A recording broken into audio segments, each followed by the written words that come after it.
Ready places. Harv and Vaughn is live in 5, 4, 3, 2.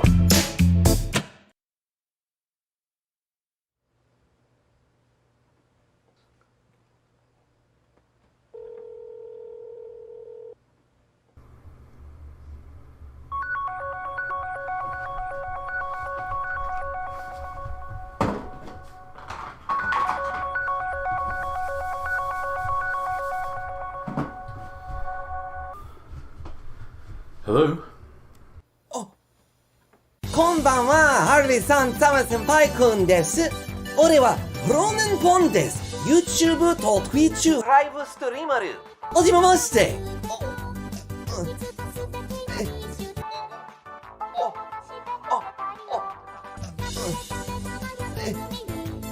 そして私はあなたと仕事をしたい。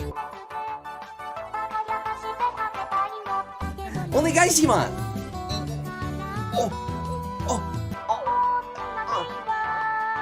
どうも。アルリさん。アルリさん。こんにちは。お前、死にたいか？あ？貴様。俺はな、お前の終わりです。ライブストリーム？バカバカしい。ライブストリームなら何か面白いことができますか？いいえ、できない。なぜなら、現実でお前はただのクソガキです。ああ、そうです。これは私のライブストリーム。お前はもう死んでいる。さよなら、ローニン・ポーヌさん。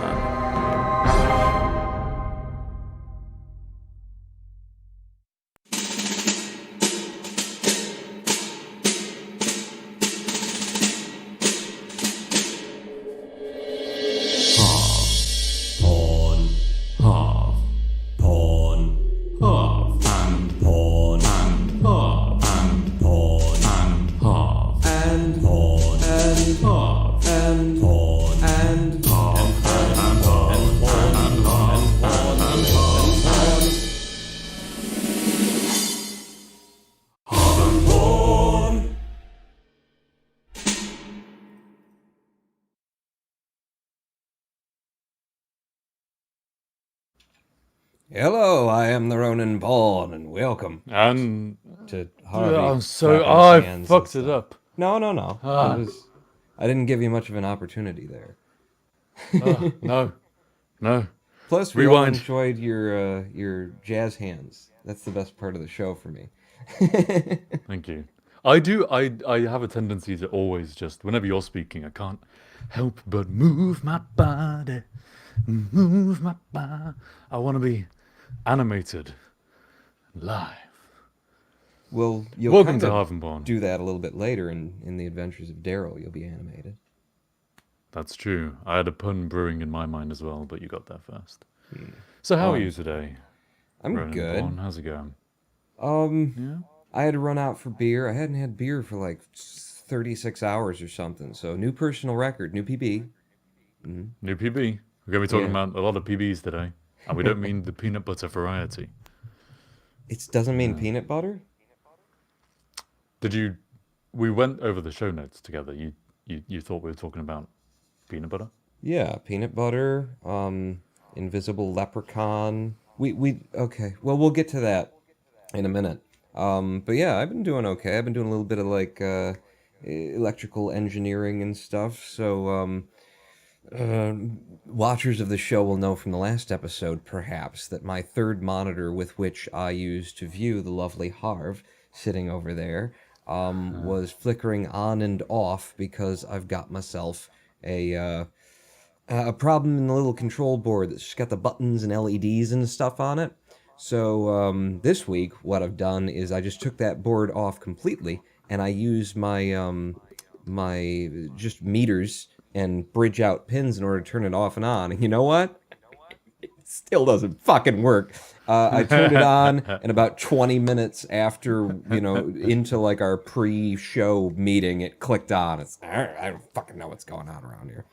So I'm not So it's great with on the soldering now. iron. So Yes, it is I'm on, here and now. it stayed on for this time as opposed to last time. I now also know because I just ripped the board off, so now I just got like a thin strand of that tape, that's got the little pins at the end of it. So I now know exactly which ones to like hit to change the contrast and stuff. It's actually kind of cool to just be jumping pins. Now, if I the love fucking this thing would image of turn this on. like ghetto Ronin born hacker down in his basement, jumping pins on a control board. Yeah, this is what I There's use to turn the monitor on. Is this scope, this like $5 scope that I got from a hardware yeah. store once.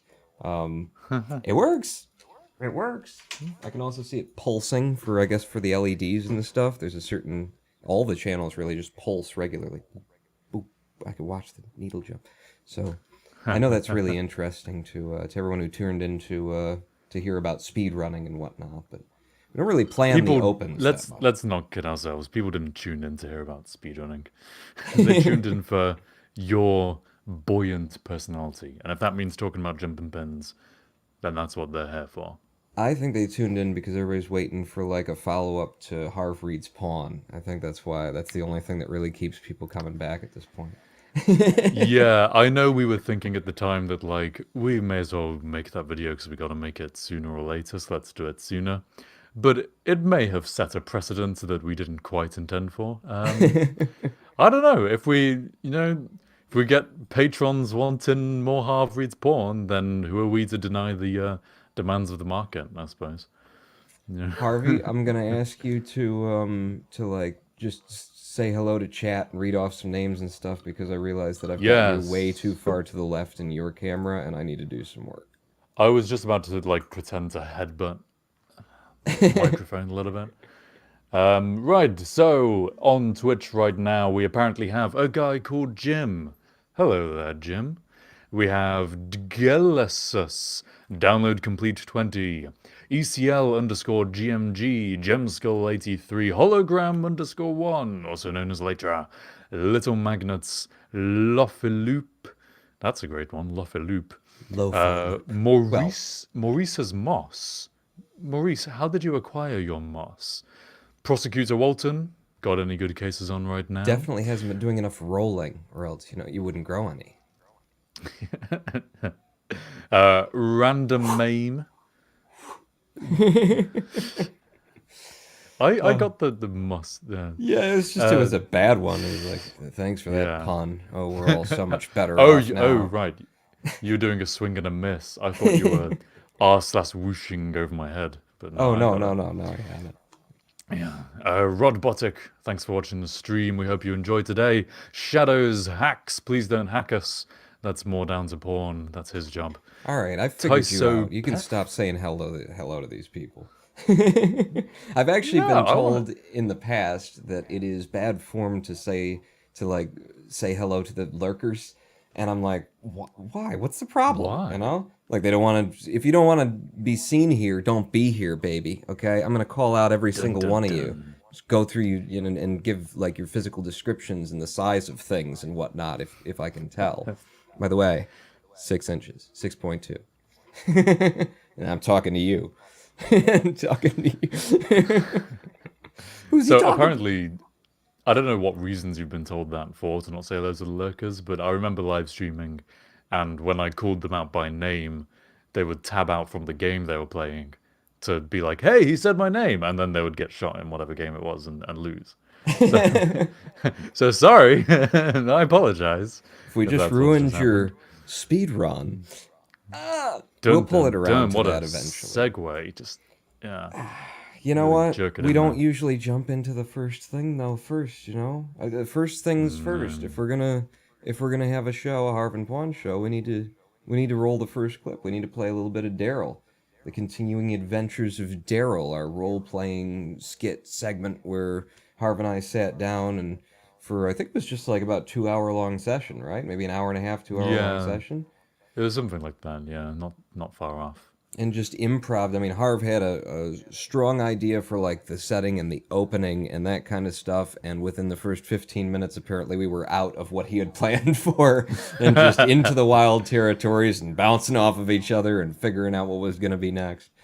It's great, actually. At some point, I want to tell you all about... I've had an interesting weekend. I drove back to Sheffield, which is where I went to uni, and met up with a load of friends and ran another roleplay co-op storytelling D&D-esque thing.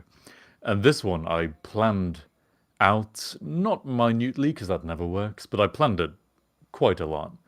And it still just ends up going off the rails, and you can never plan enough, / you should never try and plan enough. Daryl has worked out really well so far, in terms of I didn't expect to plan any details, I just knew that you would be able to take what came your way and make it entertaining, and that is exactly what happened. So, do we want to dive straight into Daryl, episode 3? In fact, that's exactly what happened. So, you slammed open that prison door, proudly escaping into freedom, or so you thought, and instead found yourself hemmed in on either side by crowds, as the town had come out to watch your impending execution. I wave, say hi. One of the kids near you kind of goes, hi, and his mum's like, shh, don't say that, don't say that. Shut up, Adrian. It's a junior.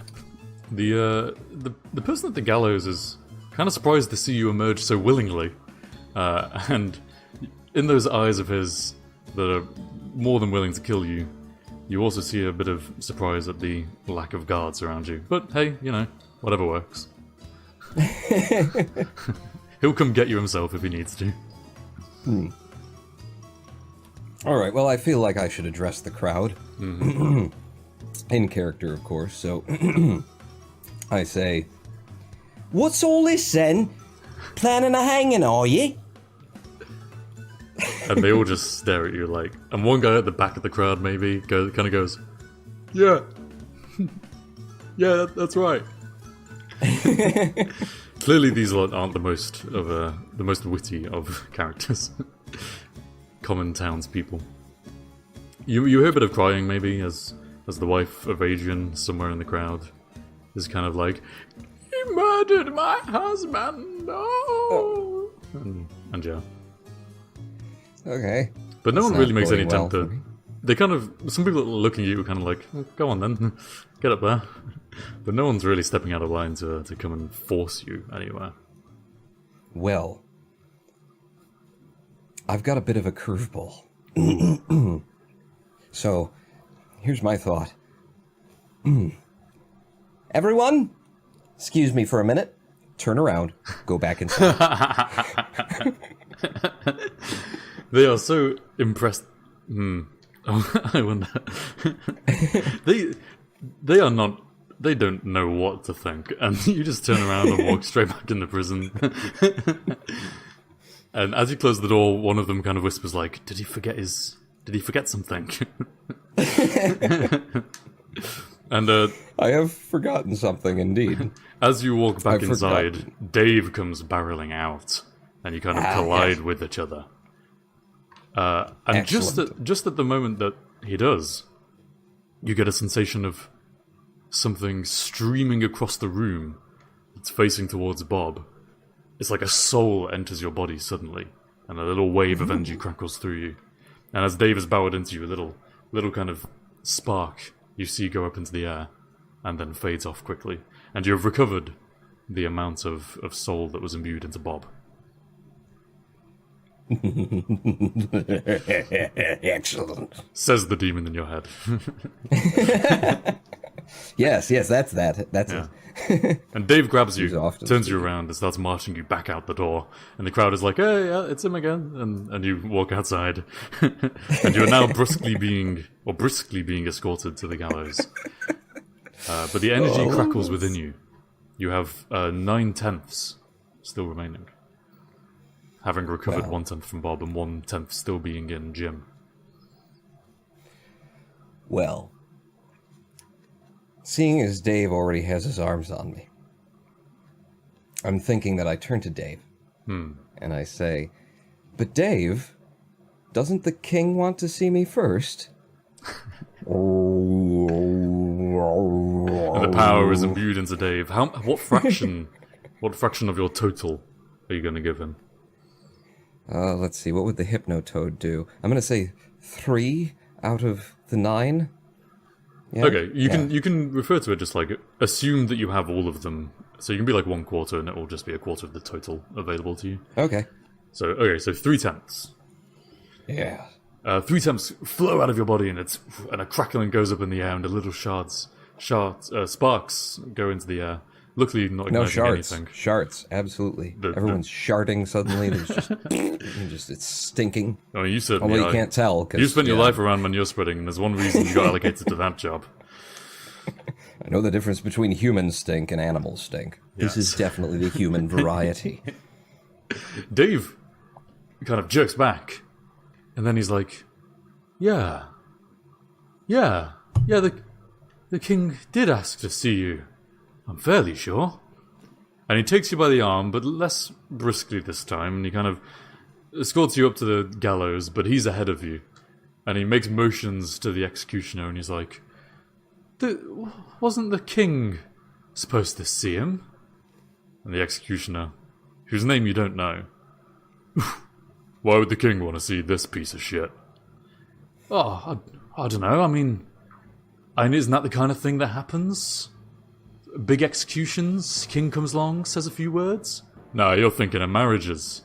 And only of important people anyway. Why would the king want to come anywhere near the little town of Aladale? I don't know, and Dave seems at a bit of a loss for words. But, the crowd surrounds I'm you a still. witch! I'm a witch!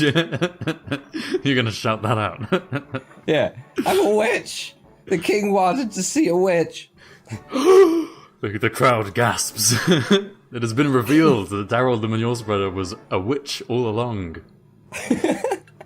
One guy in the back kind of goes, wouldn't that be a wizard? And they go, shh, shut up, it's a witch. The person next to him.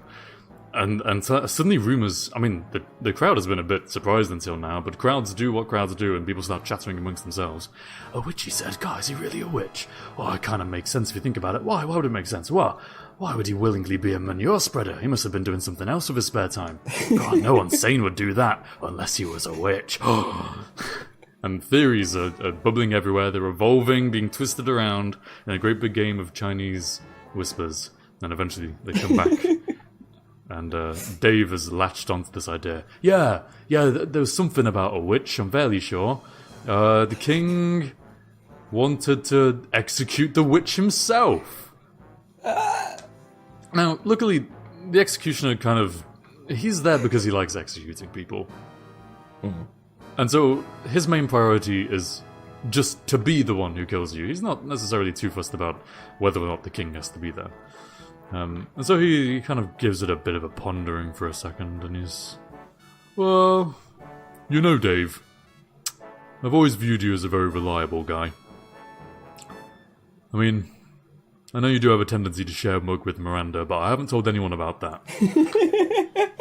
So if you say the king's got to see him, then I suppose the king's got to see him. And with that, the crowd erupts into a roar. Yeah, kill the witch, kill... And it's, they sound quite enthusiastic about it. But as a messenger they would be. Is nearby, and somehow the town organizers, maybe the mayor is there, and the mayor sends the messenger off. Go speak to the king. We must confirm these stories. And off he goes. And in the meantime, everyone's quite confused. So naturally, these people came here to see an execution. It seems like that's been postponed. The mayor, who doesn't have much agency in this town, he's more of a figurehead than anything. He kind of addresses everyone. He's like, well, it seems to be the case that the execution won't be happening today.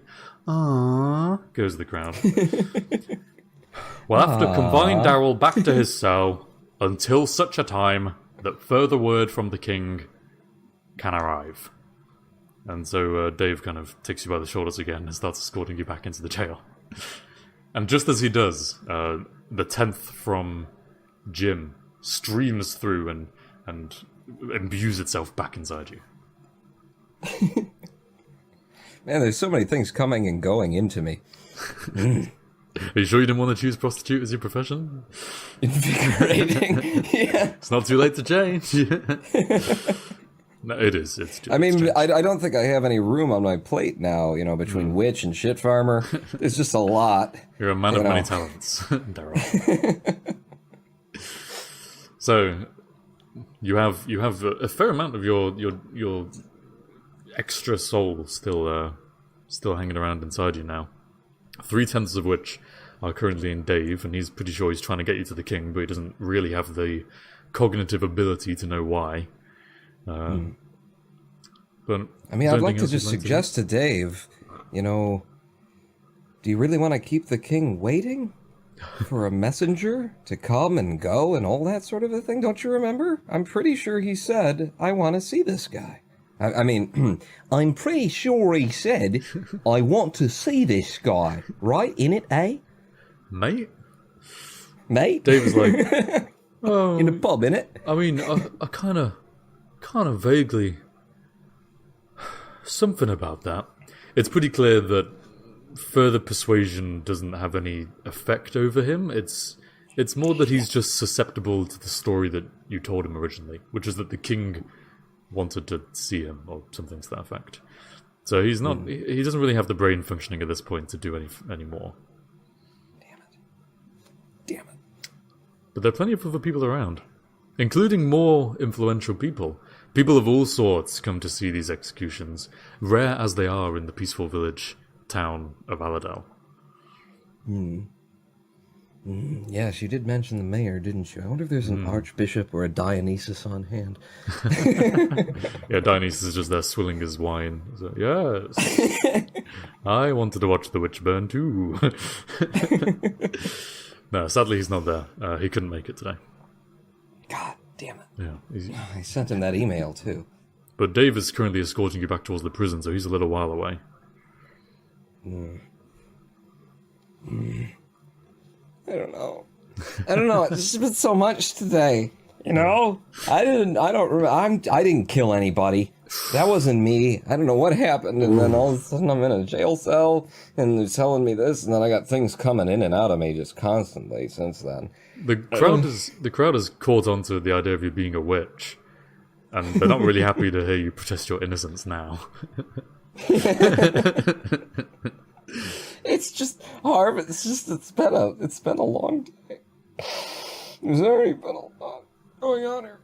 I feel like my character in this scenario is just like, fuck it, just put me in the cell. This is a lot. just put me away for now. And so Daryl doesn't resist as Dave leads him back inside. Bob and Jim are sitting down at the table, very confused.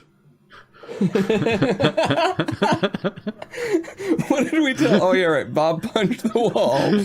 Bob is nursing his hand. Jim has bandaged it for him, it seems. Jim's wife, Miranda. I wish I could be like a fly on the wall inside Jim's head to know whether or not he's still like, did Dave really? What was I on about? Or like, what is his experience? I don't know. You don't know. You don't know whether he remembers anything for the past few minutes, or whether he still believes what you told him, or whether he knows it was wrong and he knows something was up. You don't know anything. This is great. I love this.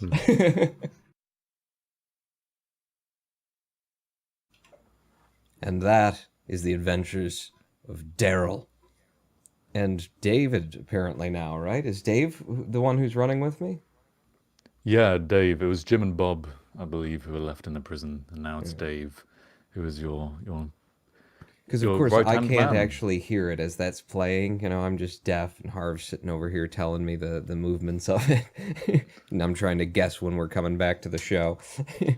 But yeah, that's cool. That's why my favorite character. I've been reading the John Dies at the End series of books by David Wong, which is the author's pseudonym because that's the name of the character in the book. And Dave has become, just synonymous. Whenever I hear, Dave or David, I just think of that character in that book. Think of him. Yeah, it was very 90s, lethargic, just, it's like amazing things are happening to him and around him, and like he's dealing with it, but he's not processing it at all. Yeah. Is it just like everything is just another weird thing to add to the list, and he's so over-processed at this point that... Yeah. Yeah, all right. Yeah, yeah, basically that. I really love those books. There's 3 in the series now, and I recommend the first 2 heartily, and the third one as a, now you're in, so keep reading it. But John dies at the end, followed by this book is full of spiders, seriously, dude, don't touch it. And then the latest book is What Did I Just Read?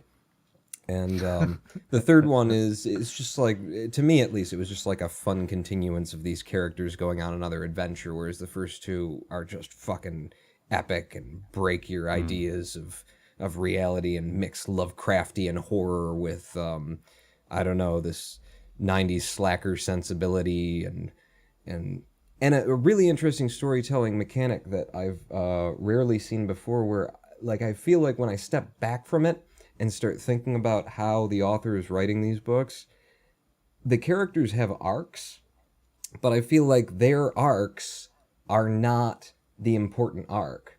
Like, it feels like he's writing the arc for you to have the arc. Like, you as the reader are the one having the arc, and the characters have, like, a much smaller arc that doesn't really... It doesn't bother you that there's no substantial character development and they've changed and they've grown by the end, because you kind of have, just in being exposed to these weird new ideas. I mean, specifically, though, like, your perception of the events in the novel has changed, and that's the arc? Or just that the novel is full of so much fucked up stuff that you're undoubtedly going to be traumatized by the end of it? That kind of arc?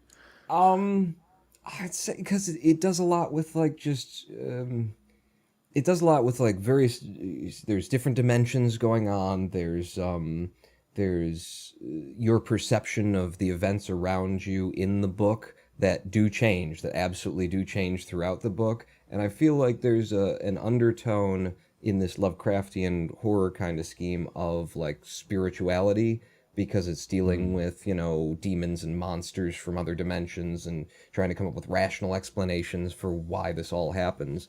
And I feel like the arc is your arc as a spiritual growth, because by the end of it, you will be questioning what your eyes are telling you, or what you know of the true world, or what, your identity is, or something like that, just based on the events of the book. And it does all that, while it's just sort of floating along in this, 90s slacker movie kind of format. It just feels like a Bill and Ted adventure, except with a lot more punch in the groin when it comes to, the ontology of existence. I wonder if that describes Lovecraft, too, because I've never really read any Lovecraft stuff, but Lovecraftian... No, I've only ever come across direct offshoots of Lovecraftian-esque things. Like, played a great tabletop game called Arkham Horror, which is all Lovecraftian inspired. And there's been so many, I guess, no Batman film reference in the Arkham thing, or no. I don't know the exact etymology of Arkham. Batman must have got it from somewhere else. I don't know whether they got it from Lovecraft or whether there's some common root in the two. Yeah, I don't know where it comes from either, but I do know that it's like, I feel like it was a author who created an analog for York City.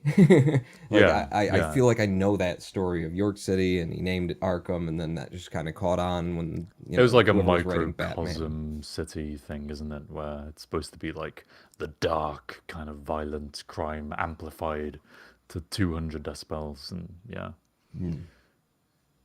I don't know. But Lovecraftian is a really cool style that gets mimicked a lot nowadays in various ways. Yeah, I was just thinking, what's the series of games? Like, it started out with you go underwater and there's a 1950s era thing, and he built the... BioShock? Yeah, BioShock. I feel like that's been heavily inspired by Lovecraft, and having never read Lovecraft, but I feel like Well, that's from my comparison's understanding, been made a lot.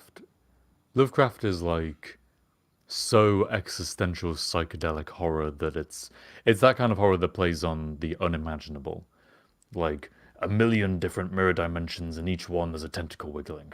Just you can't possibly. Whereas Bioshock, I think, has more the kind of psychological creepiness to it.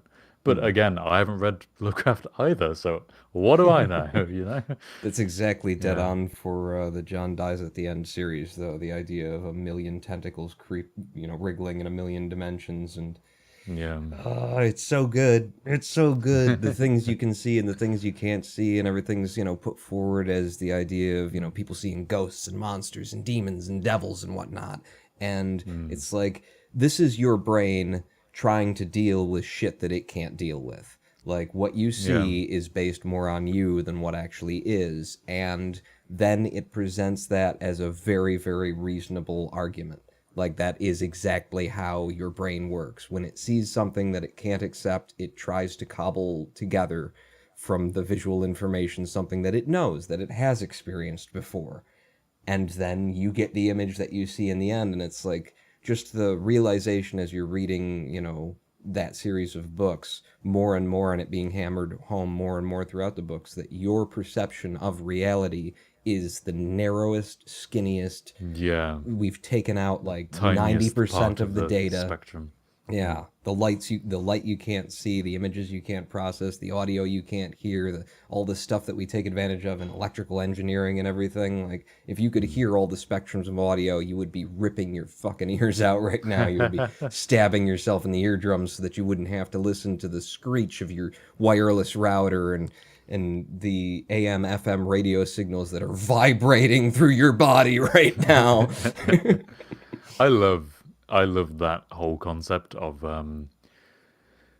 trying to rationally explain or give rational explanations for things which are just incomprehensible or just crazy and fantastical. Like, there's an author I really like, fantasy author called Brandon Sanderson, and his whole deal is that he invents magic systems in his novels, systems whereby users can use magic, and it's fantastical, but it's so well rationalized and so consistently done throughout. It's the other end of the scale of sci-fi hardness to like Harry Potter, where and something happens. This is like he's got it down to a science, and I just love that. And I always try and kind of whenever I write fiction and I write things, I go for that and try and find some rationalization for the way things are. And it's great as well because when you try and take that approach, you find a lot of stuff just writes itself. Like you're trying to fill in this jigsaw of how a thing works, and if you come across a missing piece, you really just look at the pieces around it and go, well, it has to work like this. That's the only way it makes sense. And it's great. It's a great tool. And I it think works I've so well actually for. just found an in for speedrunning in what you're saying there, Oh because my like god. the idea of figuring out why a thing works the way it does and sort of reverse engineering that in order to define the thing in your own head as you're designing Yeah. it. Like, so I think Yeah. speedrunning has a huge impact there in game design in a very similar kind of a way. That you may have an idea for, it's just going to be a platform, it's going to be this, it's going to be that. But when you start looking at the game and thinking of it the way that a speedrunner is going to and trying to find the optimal path and the optimal strategies and stuff, you find the places, you find out, one, why the system should work the way it should work, and then you find all of those places where you can expect the player is going to try and move through, and then you can shove some shit in their way, which has definitely been my experience in speedrunning. Yeah, I do wonder to what degree developers. Wait, are we getting into this conversation now? Are we gonna go for it? Is that the main event time? I mean, yeah, it's in the title anyway, we should talk about it. Lovecraftian, I do don't it. know. Or maybe we should just keep going down Lovecraftian storytelling, Nah. and No, which it's too neither late of us now. We have can't go any back. experience in whatsoever. We'll just improvise a 2-hour Yes. skit on some shit that we don't know about. All right, let me just change the live stream title real quick. Yeah. I do wonder to what degree developers consider speedrunning when they develop. Like, obviously, it's going to change from person to person, but there's definitely going to be like two sides of the spectrum. There'll be the people who will go, brilliant. People might take up our game if we make it friendly for speedrunning, and so they'll like try and maybe not design levels. That's quite an investment of time, but make considerations towards a flow to the level that can be like either exploited or at least just refined. And then there'll be people on the other end who go, we want people to take in the atmosphere of this level, and so make sure they can't go through it too quickly. And those people Yeah. will be sadly disappointed when they find out that somebody has figured out a click mechanic and a way to stack their movement bonuses in such a way as to just fly across the level. If you I try think and stop those- speedrunners actively from being able to speedrun, you are creating like code for them to exploit. I'm just saying. Exactly. Right. I have the greatest story about exactly that. I believe it was Half-Life. Maybe Half-Life 1, maybe Half-Life 2. Source engine, regardless. Bunny hopping was a faster way to move. Run, jump, just as you land, jump again at the right timing, and you would just skip along and get faster.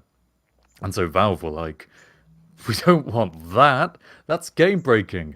How about if someone runs and jumps a bit too fast, we'll just apply a slight negative acceleration just to keep them at bay, stop them from accelerating too fast. Sounds like a good Slight- idea. What could go wrong? Sounds like a great idea. Slight negative vector, yeah. Relative to what? Relative to direction of movement? No. Just relative to the way the player's facing. Oh, really? So, if you run backwards and jump, you just whoosh, accelerate. It's like a shot out of a gun. It's amazing. They eventually patched it, but it was just some of the best speedruns. There's a YouTuber whose name I can't quite remember right now, but I've seen so many of his videos because it's all Half-Life 1, Half-Life 2, and he just makes it sound so unremarkable. Kind of like John dies at the end. You're saying that he takes it all very mundanely and whatnot. He's just like, yeah, hello, welcome back to some speedrun technique for Half-Life 2. So what we're going to do here is flip around and do an accelerated back hop down this tunnel and reach about 5,000 miles per hour. We're going to jump, we're going to fly over this lake, and we're going to land on the other side in the water. It's great. And yeah, I think some of the best things in speedrunning have come from developers deliberately trying to reduce its likelihood. Yeah, actually, as Its you're talking about efficacy. that backwards hopping tactic, it's making me think of Super Mario 64. I don't think this was like designed in; it just ended up being a thing. But SM64, the BLJ, the backwards long jump, which is something where you set up basically, if you start a little hop and you're moving backwards, then you can set up, you can chain together these long jumps in such a way that you can be like pressed against a wall and just go and it will stack. It will add every bit of speed that you were supposed to get from each one of those long jumps. Oh, I've seen this. Yeah, until you've got so much speed that the game can't calculate collisions, so you'll just fly right through walls and terrain and everything like that. Have you seen that video? I can't remember what the name of the YouTuber is again, but Super Mario 64, I think it must be that one, seeing as you're talking about it now. The coordinate system loops on itself and creates effectively parallel universes. Have you seen that video? No, actually. Oh my God, this is such a great story to tell you. So long story short, there's a glitch. It might not be Super Mario 64 then. It might be something else. But you stick yourself in a specific corner somewhere and run, and your speed just builds and builds and builds and builds and builds whilst you're stationary on the spot. And eventually you can boom, ping, and zip off the map. But the way they do collisions means that your like coordinates in the physical map will loop on themselves. And so if you shoot off of the edge of one map in a far enough manner, you'll end up on the other side of the map. So like And Pac-Man style. Kind of, yeah. But rather than being back where you are still very far over in this direction. It's just that like it's like the colliders are all duplicated everywhere. They're stacked up in a whole grid. And so there's an optimal route for completing that game without ever jumping. Super Mario game without ever jumping. I think it was like half an A press. You have to press A on an Xbox controller once, and that's enough to complete the level. By building up enough velocity and timing it exactly right to bounce off of colliders in these various different parallel universes, such that you make altitude as you go and zip back into the real 0-0 universe just in the right location to be at the end. To do the Bowser so throws. much- Wow, okay. Yeah, it's crazy. There's so much I more wonder if nuance. that's its own I think category. I think he made the Interdimensional category. category. Yeah, the category was like minimal A presses, basically. The run takes. This is what it doesn't really come into speedrunning. The run takes, I think, over 24 hours. For a level which should take a few minutes, because you have to build up the speed. Oh, okay. Yeah. So it's a challenge category of just like, we're not going to press this button or as few times as we can. Like you'll have various games run as, no coin challenges and stuff like that, which really changes the game. Any Mario game suddenly becomes a completely different, harrowing adventure if you have to avoid the coins, which the developers often use as symbols of where you should be jumping. It's like, oh, shit. Everything's in my I've way. not seen any of those, but that sounds like hilarious to watch and very frustrating to run. Indeed. I should say, one of the reasons why we're talking about speedrunning today is that I am, in fact, the fourth fastest cluster truck speedrunner in my category in the world. Fourth place. What? Houston? Oh, damn push to talk. Are you belittling my PB in cluster truck? No. Well, I mean, fourth place is kind of no place, but whatever. Dude, that is so uncool.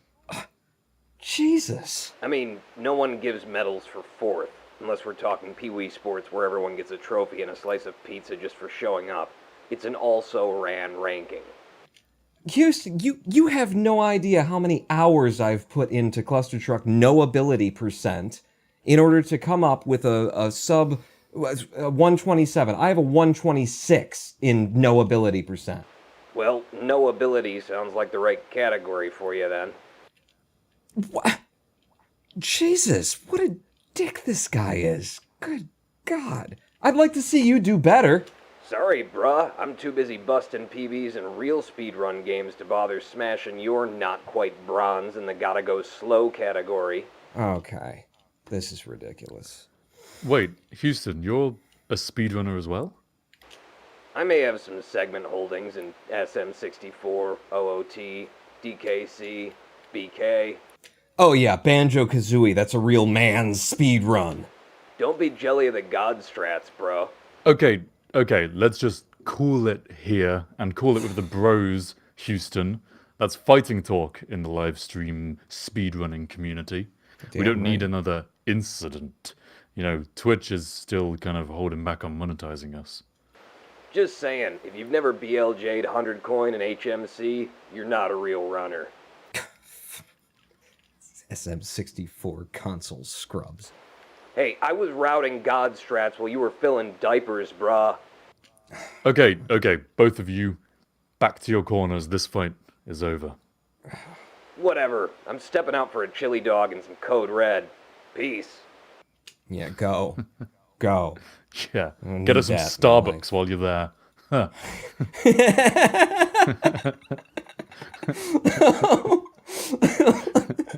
That was not scripted. Thank you. I like that. What do you mean scripted? What are you talking about? I don't It's know. Houston. I was just That's we're right. having an argument. That's what happened there. But okay, so legitimately, I am the fourth fastest speedrunner in cluster truck in the world in the no ability percent category. No ability percent being, thank you. No ability percent being the where you turn off all of the abilities. Cluster Truck comes with a number of tools and abilities that you unlock through playing the game. So you've got like the ability to hover. There's a grappling hook you can enable. There's a portable truck which comes in basically a Pokemon ball, a Pokeball that you just throw at the ground, and suddenly there's an 18-wheel truck. Yeah, right where you threw the Pokeball. So what the any percent category combines in order to run the game is a combination of the levitate ability and the portable truck. Because the portable truck can be used to, if you push yourself right against a wall and then throw the truck, well, suddenly you're within the truck, and the truck doesn't want you within it, so you go flying across the map. So, yeah, no ability percent says, you know what? I don't need all that. I don't need all these methods that are going to help. Like, the development of the game definitely hinged upon the idea that you'll play the game, and then as you play, you'll acquire points, then you'll go over and you'll buy the abilities, and you'll turn the abilities on, and so the levels, as they go on, get harder and harder, and are designed to include, an assumption that you're going to be using the abilities. No ability percent says, fuck all that. We got, elite god level hacksaw skills. I never knew that. I've seen you run no ability percent many times. I always just assumed it was actually a joke that you had no ability at the game. I never knew that there were abilities in Cluster Truck. So what you're saying is you took a game and took out all of the most interesting mechanics about it and decided that would be what you'd spend hours and hours and hours playing. Yes, that is correct. I commend you, sir, on your balls. It is. It's just the challenge of it, And No, I like that. If you play in any percent, the any percent category, the massive challenge of that is the portable truck boost, which is what it's called in the category, the PTB. Which is, the fine science and art of placing your trucks in such a way that will fire you across the level entirely, skipping the whole damn thing, without sending you flying into a hazard or flying, just off the map, that kind of a thing. So there's a challenge in each of the versions, but my thing, people in the cluster truck community will hate me for this, but my thing is if you haven't run no ability percent, then you don't know how slow you're going. Because I have watched any percent runs where these guys are like struggling to try, they're trying to put together, okay, so if I do a float here and then I throw the truck down and then the other thing, and I'm watching their time in the corner going, and that's slower than when I just run it without any of the abilities. So in that case, I mean, do you think that you have the skills from playing no ability percent to take a stab at any percent? I mean, obviously you wouldn't have any of the skills of the abilities, but it sounds like a godlike combination of the two is on its way. Absolutely. Yeah. Yeah, I mean, any percent is a whole challenge in and of itself to get, like, the portable truck boosts, but you take the run that I can already do and add in the ability to just levitate, even if I didn't take the portable trucks along. My run right now in no ability percent category is, I think, 21st place in any percent. So if we moved my run over to that segment, I'm already, almost in the top 20. I might be in the top 20, in fact, on the leaderboard for any percent. So give me the ability to float across things and boom, I'm, inching toward the top 10. Give me the ability to throw a truck out and burst across the level without having to do any work. And Yeah, I could definitely start top 10ing any percent if I, decided to move out of my category and into any percent, but I'm really just trying to get good Mm. at no ability percent. I still haven't hit my, where I want to be. Right now, my best run is a 26-minute, 14-second clear of Cluster Truck, and the world record, when I first came on board, the world record for Cluster Truck was like 24 and a half minutes. It has been Yeah. driven down sub 24 at this point. So Mm. putting in the 26 is nice and all, but I want to be putting in a 26, 27 on my average run as opposed to my best, and then hopefully Mm. put in, a god level run that had a lot to do with randomness because the game is full of RNG. And in fact, you know what? We should do a breakdown of terminology in Yes. speedrunning. I didn't even put that Decode one on all the of these list. weird things that you've been saying that. Yeah, now that shoot, I lost the comma. There it is. Um, now that we've been talking about it for a while, we should talk about some of the terminology of speedrunning. If you're unfamiliar, there are some basic terms. PB means peanut butter. IL is the invisible leprechaun, of course. Yes, of course, yeah. Segment is a name for a piece of a satsuma. Or it's the pizza you eat afterwards. It depends on which company you're in. Certain communities Yeah. think of it. PB, personal best. So that's going to be, the best you've ever run the game. My PB is 26 minutes and some seconds, 14, 26, 14, something like that. IL, individual level. So if you're speaking about, just an individual level, pretty, but in terms of timing and stuff, people will sometimes track individual levels. Sometimes they'll track segments. When we're speaking about segments, it tends to be a group of levels that have been, put together in games that just make sense that way. Like, Super Mario 64, you've got the worlds that you enter into through the paintings, and the individual levels would be individual stars, basically. And then the segment would be if you got all of the stars from that level, or if Yeah. you don't need them all, Strat. Strat is, just short for strategy. It's, your elite god gamer strats, brah, and developing like a new strat is an epic feeling. It really makes you feel like, oh, wow, I'm a real speedrunner now. I found a way to go a little bit faster. I'm adding to this community. Yeah, yeah.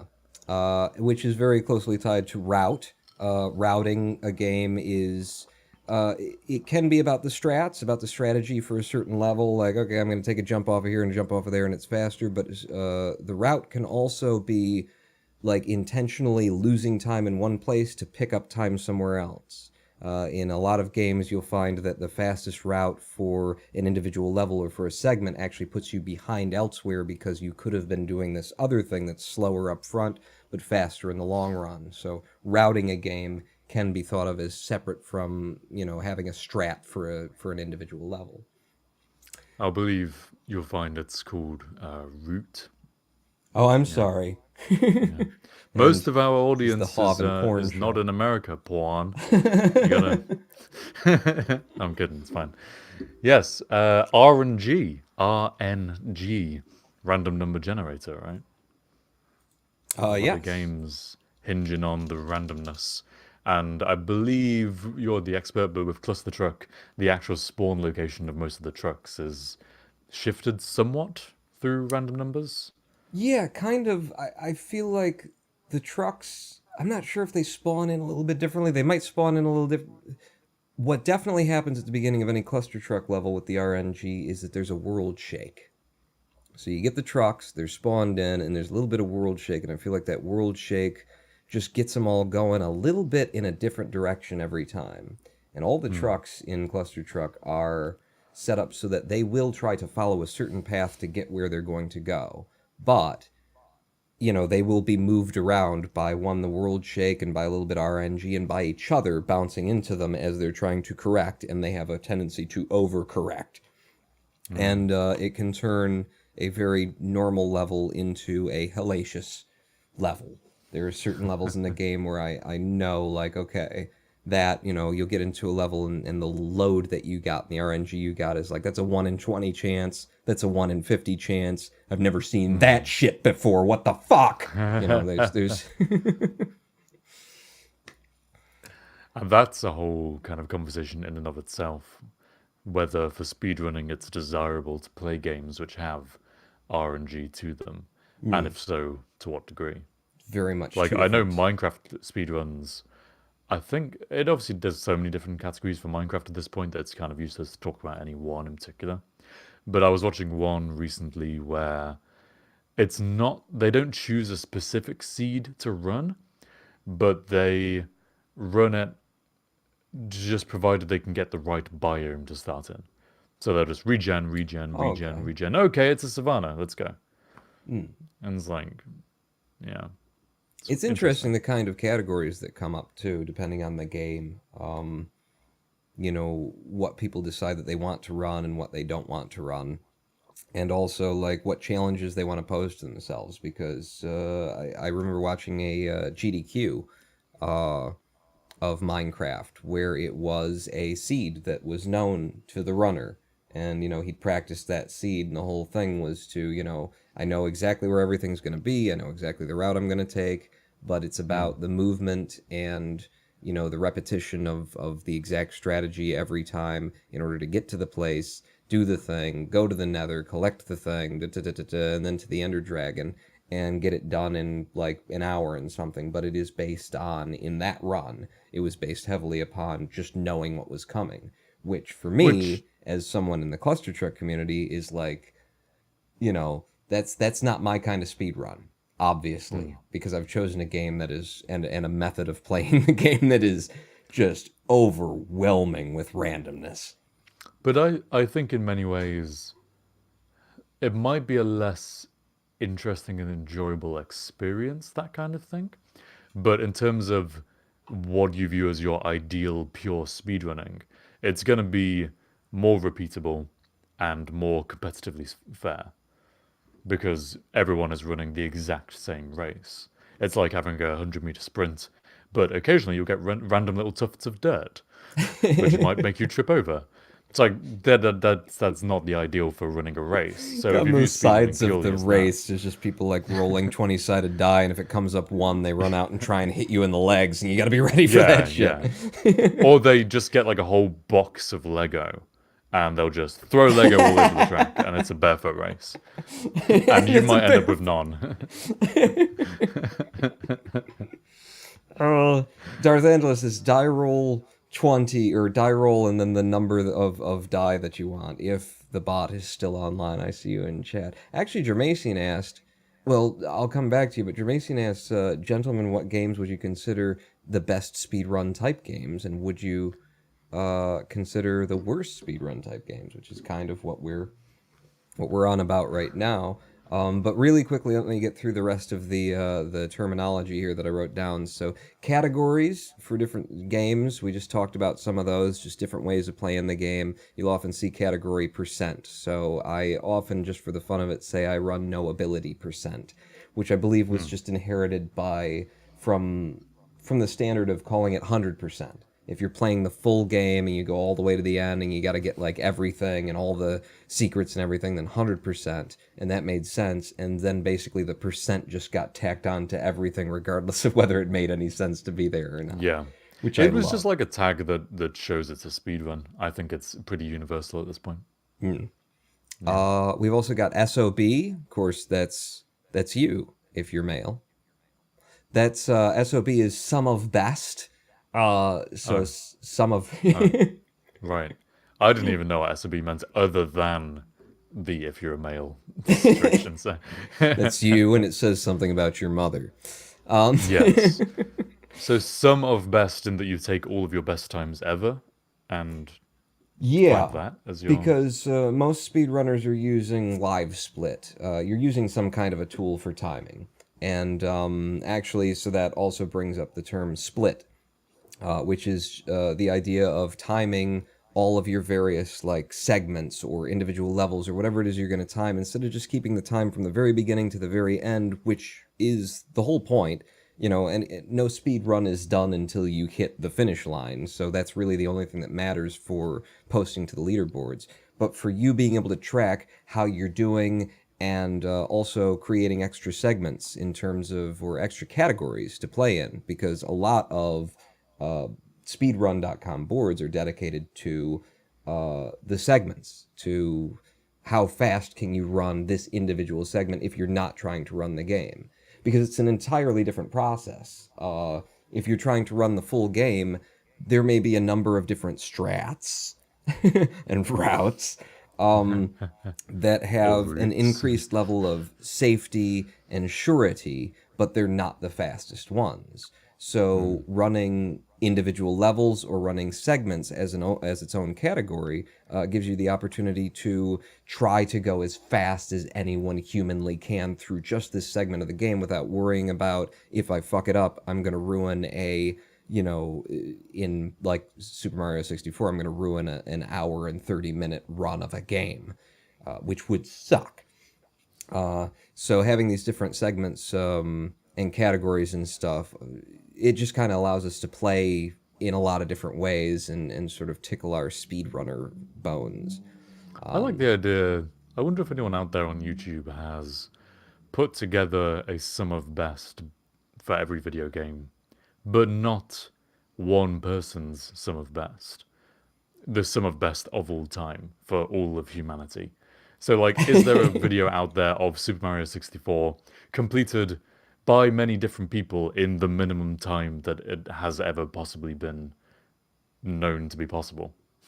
And if it doesn't, that'd be pretty cool. There's a YouTube video for it. Hundreds of thousands of views over the course of the first year. I'll give you that at least, because that would be really interesting. And it would be something that you could really just put together from speedrun.com, and the boards would be just like reaching in and grabbing the different segments and whoever has the world record in each segment.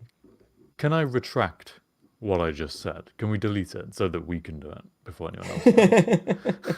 Because actually, that's a really cool idea for just a video series. Like, if you just wanted to sit down and make these videos, I feel like that's pretty cool. Houston, can you make it so that we didn't say that back in time? Yeah, I'll work on that with all my free time. Okay, good. Thanks. Yeah, we run him like a slave. The last couple of things in my talking notes about terminology are you've got sum of best, which is, the sum of, you're using live split, you're using some kind of timing thing. It's, collecting all of the best times you ever put on this segment or this individual level. When you add all those up, you get your sum of best. So you can see what is potential if you were doing the best you've ever done on any given run. Holy crap, I could complete Cluster Truck in 21 minutes or something like that. You've got split, which is, when you actually hit the button to end the timing on a certain segment. So that's the split. You've got gold, which is when you do your best split, when you've just, gone faster than you've ever gone on either an individual level or a segment on your split. That's a gold. And then, of course, WR, which you'll see typed a lot, is just world record. Dun, dun. World record. World record, which I have had shining light. At least 2 of in the segments in Cluster Truck during my career, and they've all gone away, Harv, because Trixie Mix. You went away. Yeah. Mostly because you went away, yeah. Yeah, I stopped playing after some bad mojo from GDQ. I mean, it wasn't from GDQ, but it was around GDQ, and that's a whole thing to talk about, isn't it? It is, indeed. Yeah. Sorry to interrupt, but are there going to be any clips in this clip show? What? God, he is just... Arranged. Is he on the rag? Is that inappropriate to say? Maybe. Sure, we'll go with it. Yeah, maybe he is. It's a little bit of misogyny every now and then. Come on. Right. Yeah, just to spice things up, Let's break up the speed run bait and switch. That just reminds me of, oh God, what is it? Is it? That wasn't the phrase I meant to say. No, but bait and switch. It's like, is it in Scott Pilgrim versus the World or something? There's characters named Bait and Switch.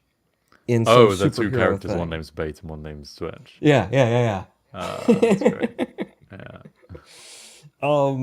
Let's break up the cluster or the speed running talk generally. I'm making it about cluster truck because I'm a cluster truck speedrunner, but it's about speed running generally.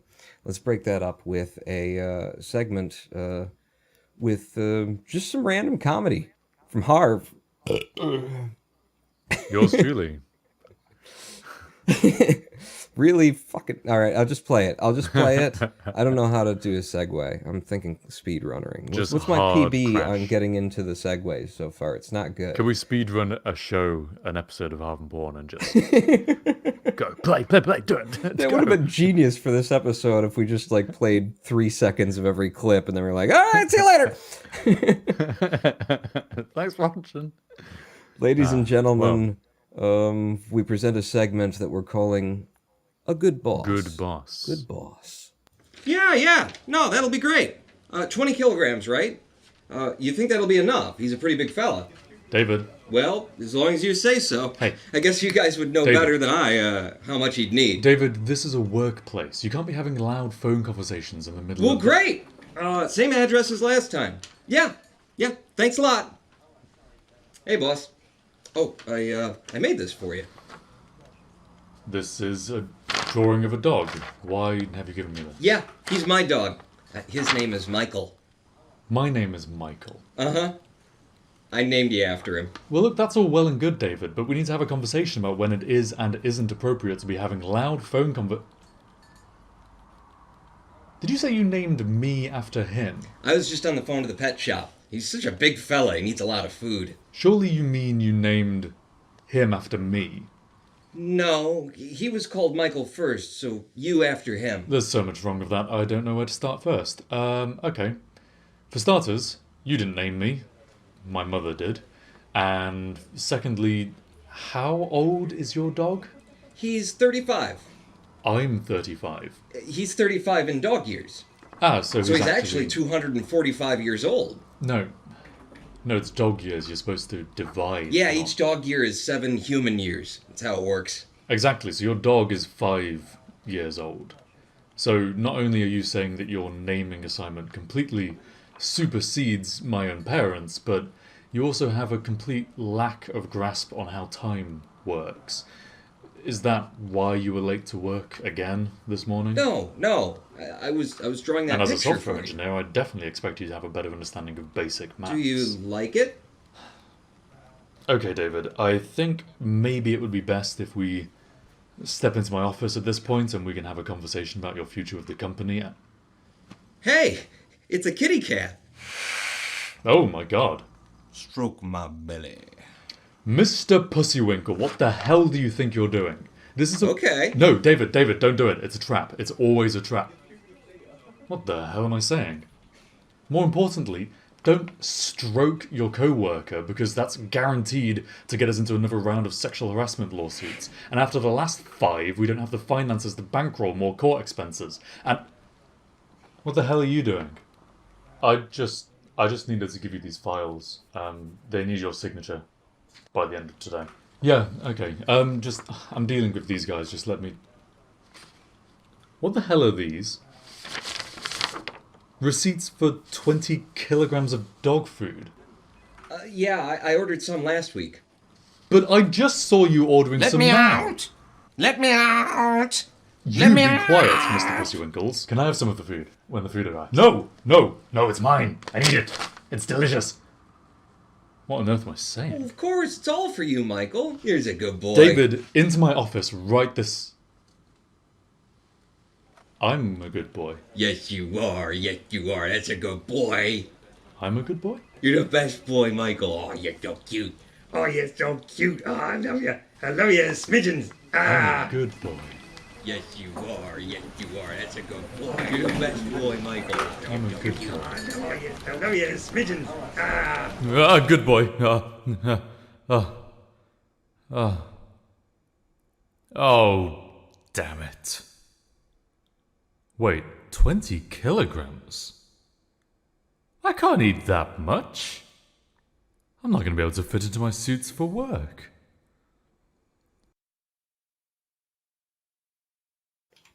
And we're back. Welcome.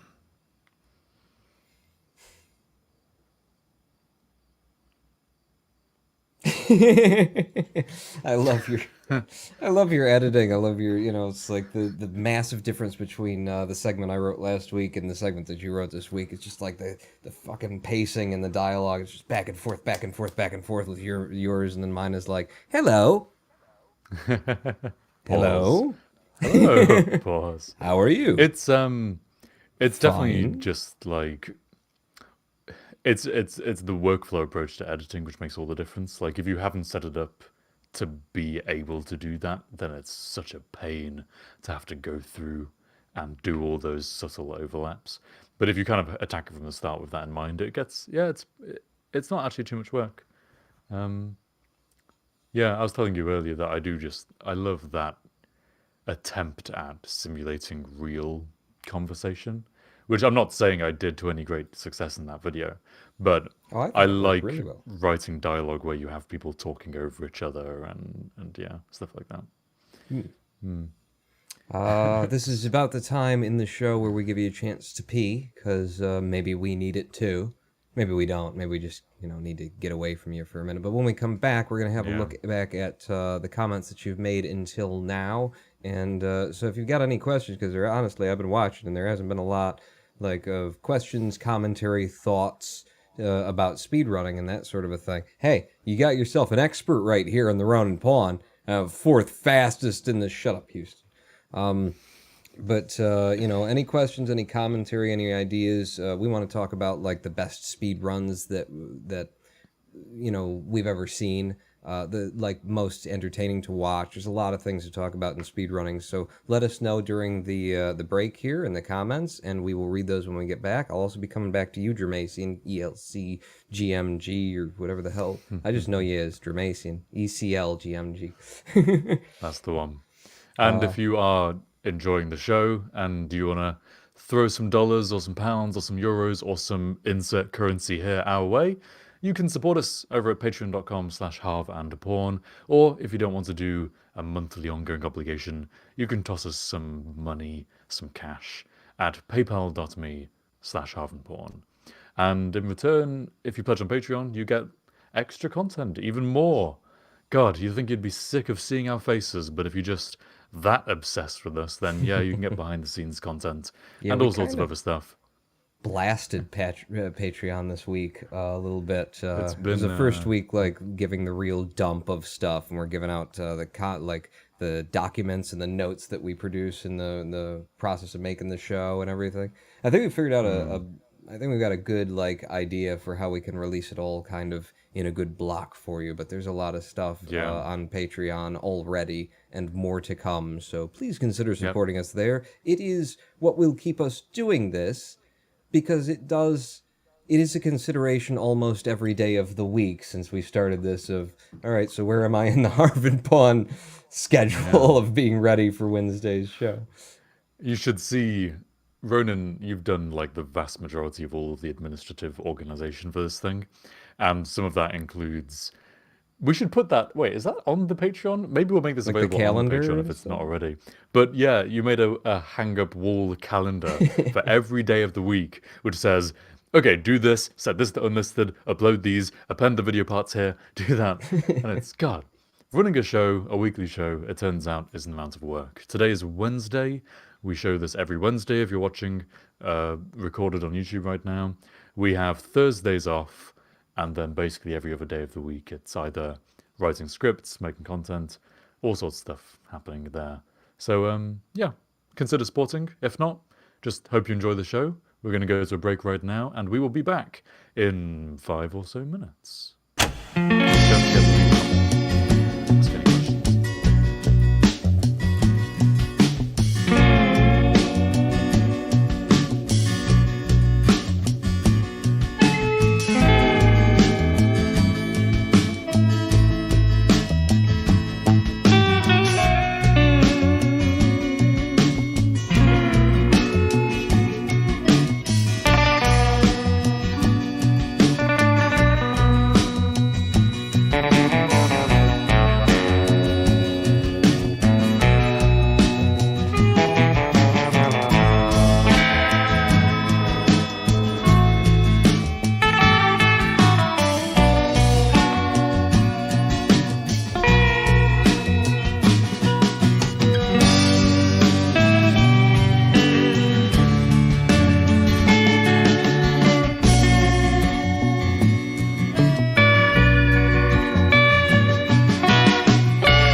Please listen carefully.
That doesn't work. I thought I'd go to the wide and then the transition. That doesn't. We just sort of swept in from another dimension. Won't do that one again.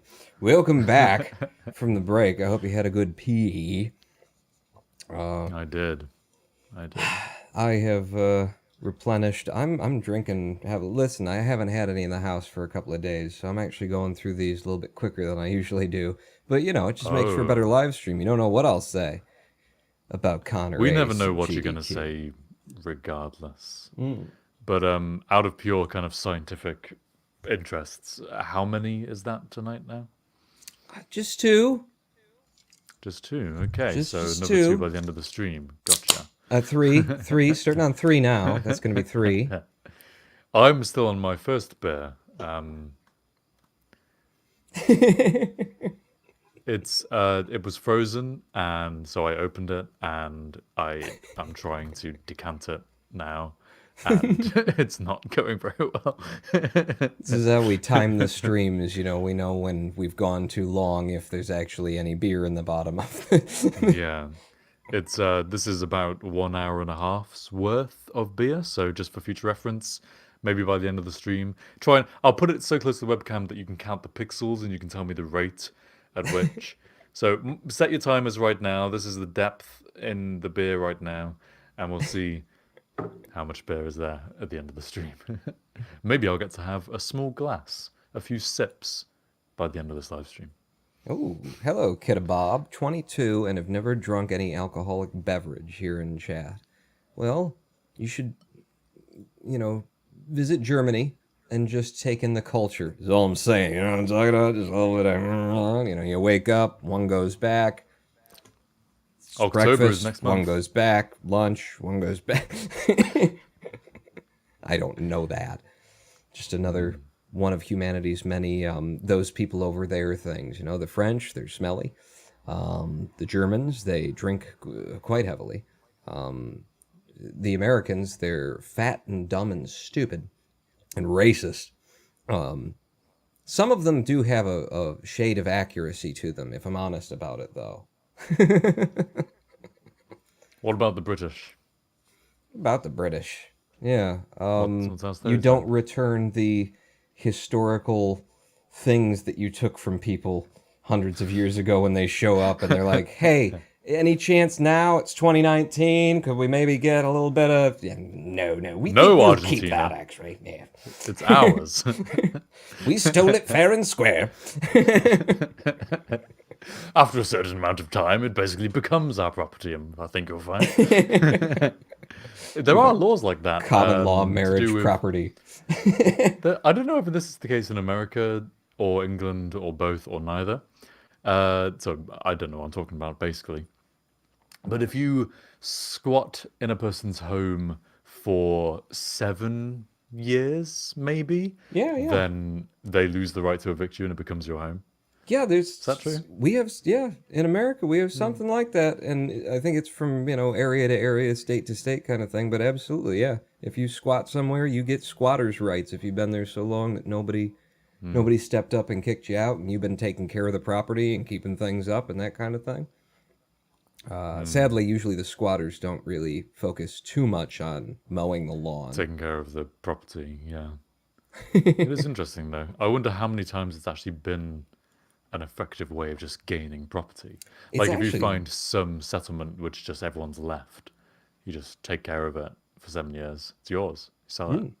It's actually something that we could use a little bit more of here in Detroit, because we have just gobs and gobs of houses that are just being swallowed up by blight, nobody taking care of them, roofs caving in, and the real estate market doesn't work for those homes either, because there's no, they're still good homes. I got this one that I'm in for right now for $2,501. We've talked about that before.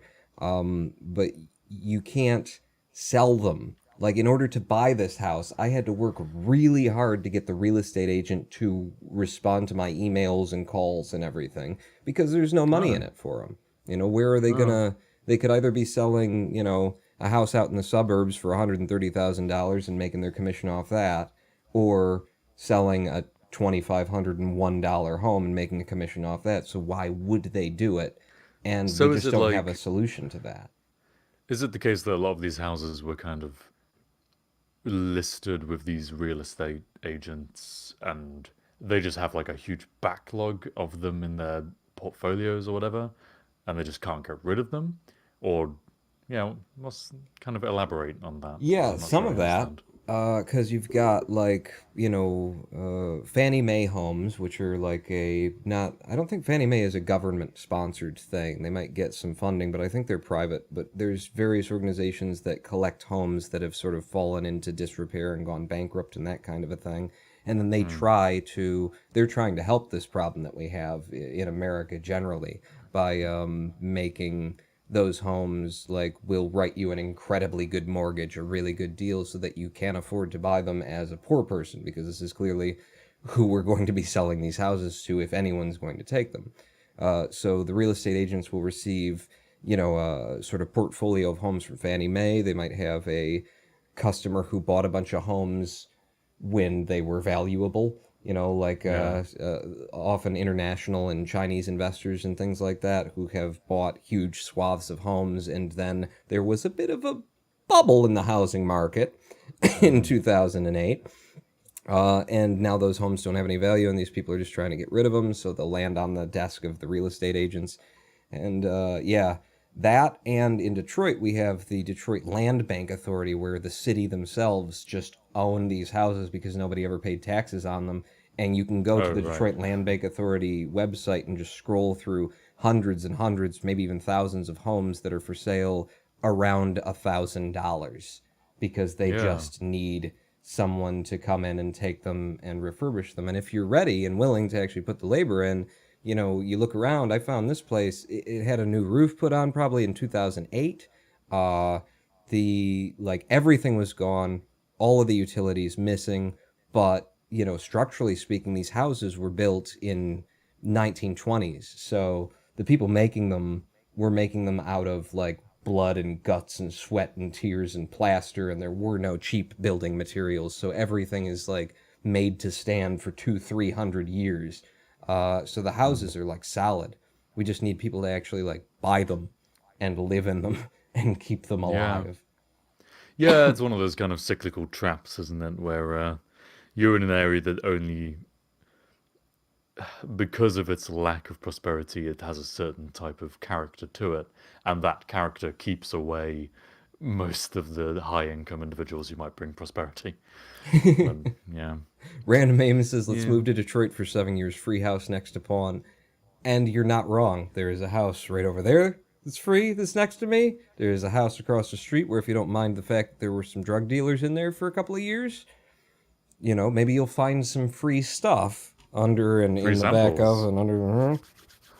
But that's a pretty good house. There's a couple of good houses on my street, and most of them are just collapsing and going to be lost to time. But there's at least two houses here that could be, could be saved, could be salvaged. We could have a neighborhood as opposed to a street where there's like 3 people living in it regularly and 7 houses just being, most of them swarmed by trees and growth that nobody's taking care of.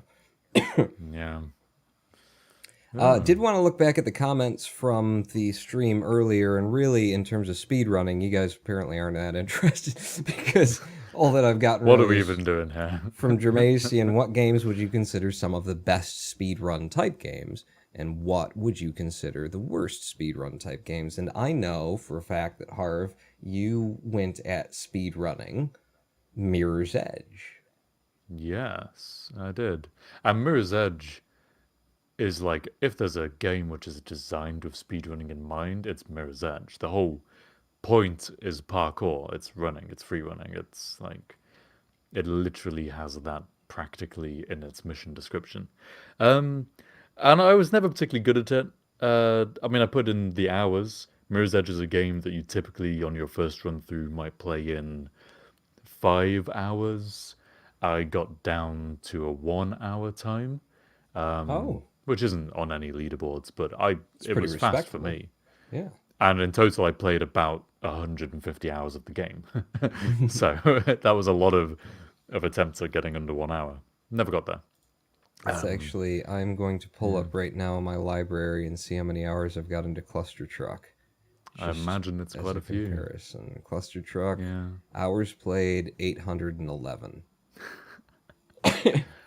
Yeah, so see, I never really got anywhere with Mirror's Edge, but 150 hours is still a fairly long time to play a game. Well, and off the top of my And, head, too, in talking about Mirror's Edge, I'm thinking Portal. Portal is a speedrun Yeah. game. Well, there's That loads seems of to lend great, itself. yeah, there's loads of great like weird categories for Portal as well, because you've got ones which are like minimum number of portals, which exploit a whole load of level design issues, which are just amazing. There's ones. Oh, one of them is a speedrun of the game where you can't turn. You can't turn. You can't turn the mouse, like you can't look around. And the way it works is you're allowed to shoot portals directly in front of you. And if you can do that at like certain corners on certain walls, then the angle of the level means that you shoot a portal in front of you, but it adheres to the wall at an angle. So when you go through it, you are then turned in space. And so you can manipulate that in order to turn and to face the way you need to go. I'd never heard So of that. good. It's amazing. There's some great videos on YouTube. It's just I just remember playing speedrunning. Portal because it had so many different like it had speedrunning built into it, or it had a various number of things like least number of steps and stuff like that. And I remember playing all those modes once I beat the game because it's such a good game that like just playing it again and looking for these different ways to do it, least number of steps, quickest way through and everything. It was just natural in Portal to go into those things. And again, High something precision. that the developers absolutely exploited. It's incredible because Portal, from what I've heard, was Valve's like stocking stuffer, right? Like it wasn't even like Kind a of. major So- production. It was just like, we need something else. How about something simple, puzzly? All right, go. And then you got Portal. The original Portal game was made by a small team. I don't know whether they were even within Valve or whether Valve then acquired them before release. But certainly, yeah, like Portal, the original Portal was a small team of guys who were just making a puzzle game, and then it blew up the way it did, and then Portal 2 happened, and it had all of Valve's might behind it, and somehow wasn't quite as good. Yeah, yeah. That was Depending on how you looked at it. I never finished Portal 2 because it was Oh, really? It was just it was like you can't live up to Portal in the first place, but it was fine is what it was. Like that's all you can say about it. Like I can't No, it was a denigrate good it. game. It had a lot of character, a lot of interesting things going on, added some new mechanics, the storytelling was there. It had just younger brother syndrome. It was in the shadow of Portal the entire time. That's the only thing that was wrong with it. Like it's like trying to live up to Jesus. Can you imagine being the younger brother of Jesus? Hi, my name's Dave. Oh, what do you do then? You got any special powers? Have you saved humanity any at all recently? No, but I also do carpentry. Yeah. Yeah, I'm a better it was- carpenter yeah. than he is. Yeah, exactly. So like Dave might be great, but yeah, I think I loved Portal 1 and 2, and I played them quite a time apart as well, and that was a good way to do it. I think definitely if you play 1 and then immediately play Portal 2, or even if you've just idealized Portal 1 in your head to that degree, it's not going to be a good time.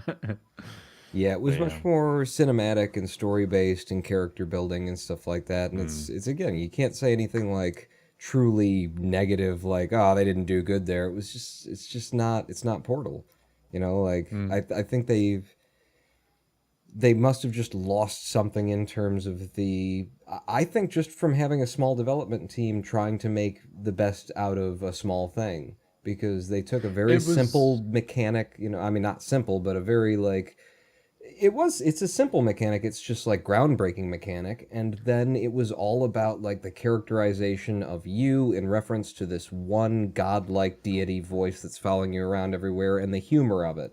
And that's all they really worked with there.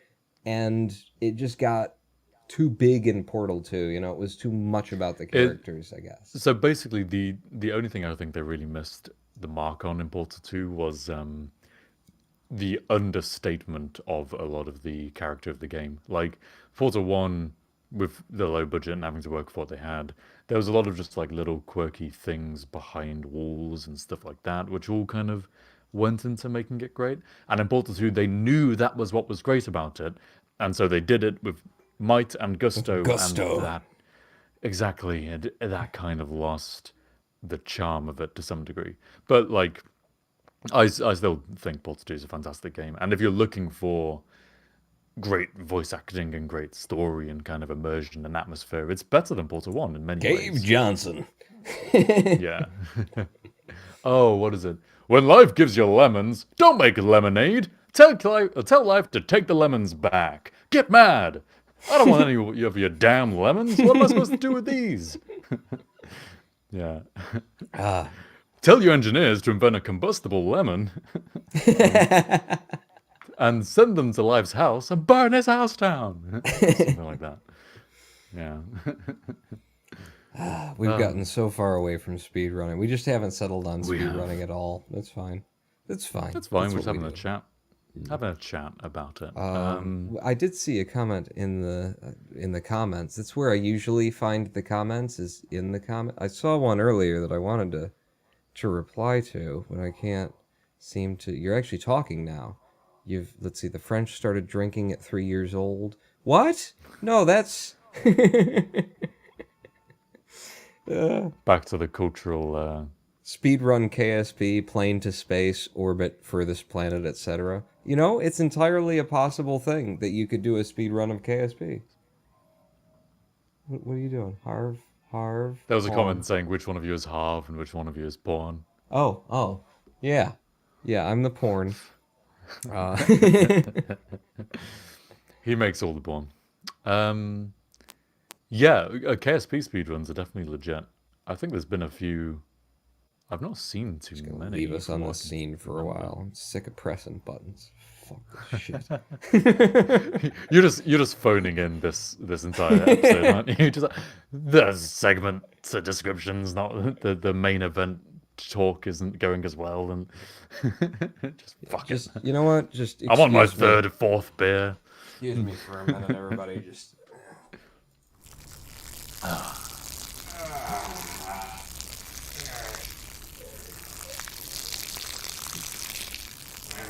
Alright, that's gonna go on for way too long. I can't just stand here having a pee for... It's a 30-second long clip. That was a clip. Oh, thank God. Yeah. But, alright, so if we're gonna do speedrunning, if we're gonna talk about speedrunning, let me at least talk about some of the memorable runs that I've seen. First off, Super Mario Odyssey by Bayleaf at GDQ. This year's GDQ, I think. SGDQ 2019. Super Mario Odyssey by Bayleaf. He had Spike Vegeta on the couch, which is basically the best commentator for speedrunning that exists. And that is... really?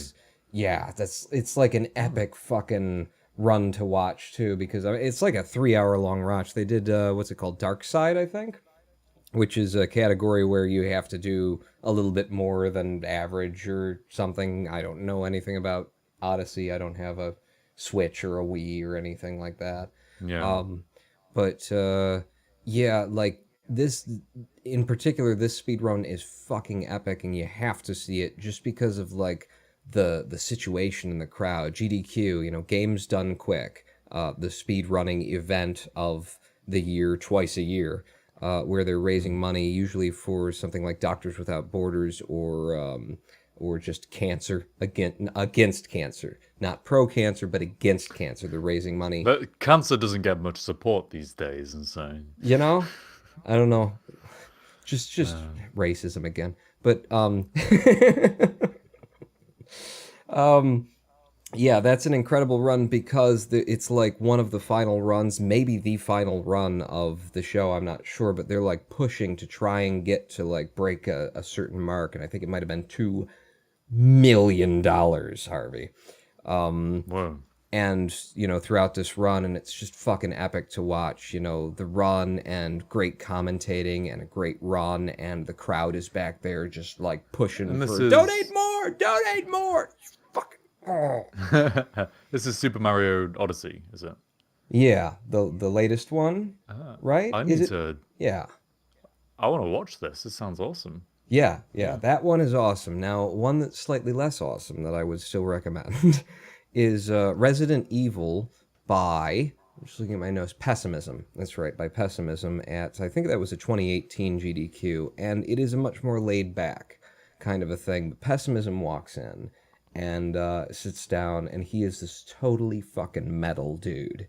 Like, hair down to his thighs, you know, just, you know that he wears a Pantera shirt when he's not on the show, and just like, you know, just total fucking metal, and he just sits down with that image, and he proceeds to be like the sweetest fucking thankful runner that you've ever seen. Just every single donation that comes in, he's like, thank you, bro, you know, much love, and just every single donation, he's like mentioning their names and stuff, and it's just great. He has a really, really shitty couch for that run. There's one guy in particular who's just like saying everything he just said again. It's annoying as hell. But like the fact that he deals with that, and he's running, and he's like paying attention to chat and moving donations along and stuff, it's something, it's very like, I guess that's humbling more of to a watch. once you're in the GDQ sort of route of watching a bunch of GDQ stuff, there's something to that that's like, that's a good runner. You know, I'll never be that runner. I'll never be the guy who's I that sweet.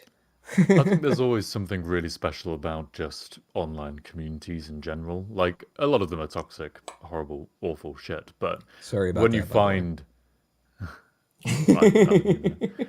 When you find that like there's some community that you really gel with, and GDQ, for all of its flaws, which I know there's been bad blood a little bit with you, it's got that the speedrunning community there and the whole charity drive and everything. It's so cool.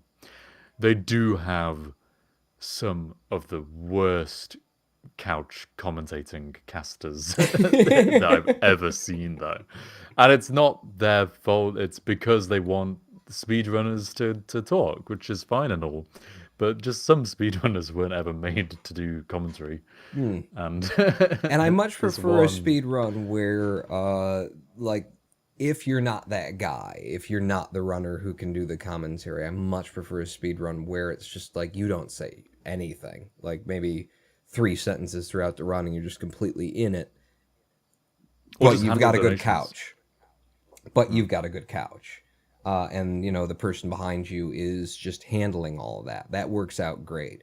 When you've got, like, Yeah. someone who's good at running and talking, and there's someone on the couch who's also trying to talk, That's like God tier. Oh wait, someone's trying to no, talk, that- and yeah, like, that- no, it's ruined it. like, Yeah. I mean, if they're both really good, I mean, if you and I had gone to GDQ, like I had fucking planned, like my whole thing for like months was preparing to be able to do this 30-minute, you know, sub 30-minute, you know, cluster truck run. And I didn't tell you shit about it. I wasn't going to tell you, you know, hey, I want to, if I get into GDQ, I'll like pay for your plane ticket. But I was going to fucking pay for your my plane God. ticket, Harv. I was going to Oh like my offer God, you. really? Like, I knew you were in university, and I didn't know if it was going to work out, but, like, if it worked out, we got into GDQ, I was going to be like, boom, I will pay for your plane ticket, I can't pay for the housing, I don't know, you know, we got to split, we got to just work that out, but God damn it, you and me, I'll do the run, you do the couch, you know, I mean, fuck, you raised, with me there, occasionally, what, in total, like over, it's close to 40 grand. $53,000. $53,000 for charity water. And that was charity water. Yeah, we then did this other stuff, which wasn't as successful, but still, I think it was then a few £1,000s for Macmillan cancer support. But yeah. I would fucking love to go to GDQ. Can we try again? Can we get on there? Well, that's kind That of would the be problem. amazing. That's one of the reasons why I'm very salty, is that Cluster Truck is not a game that's going to be run very often. Speedrunning in general is way more popular when you're running on consoles, and they ran Cluster Truck in the any percent category with Twitch, I think in 2018 or 2017, and so the fact that they accepted my category no ability percent in 2019, and first accepted me, and then a couple hours later or some amount of time later released a updated list where it wasn't me, means that there is very little chance that we will see another no ability percent run of Cluster Truck where I could do my no ability. So if we are Didn't you going to go to also- GDQ, then I'm going to have to pick up any percent. Wasn't it that they changed who was running it, but didn't change the category? And so was it just some guy who hadn't actually run that category before, or wasn't known for Not that quite category? that, but they did accept a run in my category, and it was literally like the other runner who had proposed a run, Connor Ace, and I feel like the reason he ran at all in Cluster Truck that year, because he runs a number of other games, GoldenEye? He runs a number of other games. He's been to GDQ before. He did Cluster Truck in the any percent category before, but I feel like probably the only reason why he submitted at all was because I reached out to him and said, hey, Oh, I got right. an idea. If I get in for no ability percent, I'll pitch the idea of, like, we could do a Cluster Truck block where one of us runs no ability and one of us runs any percent. You get to see the difference between them, and it's like, you know, it could be a whole thing. I mean, the odds of them going for that are whatever they are. But Oh, here's the man. idea. And then if you get in for any percent, you submit in any percent, then you can do the same for me in no ability percent. And then I submitted in no ability percent, and Connor submitted in no ability percent and any percent Oh, after and we'd then they already just talked went with about them, that. And he got accepted with a estimate of runtime for 27 minutes. That was his estimate to GDQ. Now, if you don't know about Games Done Quick and their policies when it comes to submitting runs, it is made 1,000% clear while you're submitting the run that what we want from you as a speedrunner is please give us a guarantee of 99% that you can complete your run within the time you're estimating. And it literally says on the page, I'm paraphrasing, but it's very much like this. We know that things happen, that things are going to go wrong. There's a lot of nerves involved being on stage, hundreds of thousands of people watching from home. We're cool with that. We know that it's not, necessarily going to go perfectly. Please give us a reasonable time. 99% you feel confident that you can put it in. Connor submitted a 27-minute time. Yeah. 27-minute time is a time that he does not have to this day on the leaderboards in this category, no ability percent. Now, I've seen a run that he made that he submitted to GDQ in our Discord chat for the Cluster Truck Speedrunners, and that would be a world record if he submitted that run to the boards. But it's now been like 6-8 months since SGDQ 2019, and the run that he apparently sent to them has not been submitted to the leaderboards, which just begs a whole number of questions. Yeah, it's a weird kind of tangle of different things, isn't it? Yeah. I don't wanna have you relive the pain too deeply of that. But I do enjoy watching GDQ, and yeah, the point I was gonna make was that I'm not surprised they go for that in terms of having people. Look, it's fine. We're not necessarily looking for world records. We're wanting to make something that's entertaining and to raise money for charity. It's far more about the process and the speedrunning itself, rather than necessarily trying to get a world record in the run. So give us an estimate that's reasonable, that's 99.9% likely. And it's weird then. I mean, I guess they had a whole host of reasons, but if they then selected candidates based on estimated runtime, it kind of just, yeah, it's, you think you'd almost want someone who is, you'd think you would check that their track record can show that they can run it in the time they're saying, for starters, but Yeah, that would be my big, GDQ, please implement this as part of your selection process, that no run will be accepted that hasn't been voir dired, that hasn't been considered by speedrun.com moderators, that hasn't been approved by the community of speedrunners, because it is so easy in any run to just pull out the old editor, and submit your run to the Premiere Pro or Sony Vegas percent category, and make up a run that you're never going to submit to the leaderboards, Connor. If he submits it, then I'll be completely just what a dick I am of claiming that. No, I just didn't ever bother uploading it because reasons. But, it's like having a confirmed time on the leaderboards and also showing that you care about your community. Because going to GDQ is representing your speedrunner community. A lot of people have put in a lot of time and a lot of work in order to create strats and routes and work this system down to the point where you can run it as fast as you have. And if you don't think that you've inherited anything from anyone and you did it all yourself, you're lying to yourself. It's a community effort, and you're going to represent people on the biggest stage that speedrunning has. So, care about that stage enough to submit your times. And, if you've got a world record breaking run, submit your world record breaking run. But I will say this as a I'm trying to not jump up and down on my personal disappointment with the Connor Ace situation. Connor has been to GDQ twice to run Cluster Truck. He has never come in under estimate. That's it. That's all I'm saying. That's all I'm saying. Never Okay. come in under his estimate. Okay, to close that out, and let's not spiral into a whole nother conversation about Connor Ace. Luffy Loop asks, what time did he get in the end then? It was, I think, a low 128. And, you know, he was really close at the SGDQ, too. It was a very respectable run. 128 in no ability, in no reset, you know, it's a very respectable run. And if you hadn't said you could do 127, then then it'd be fine. But, you know, you ran against other runners, you submitted to GDQ, charity organization that's trying to organize a 7-day-long, 24-hour event. No.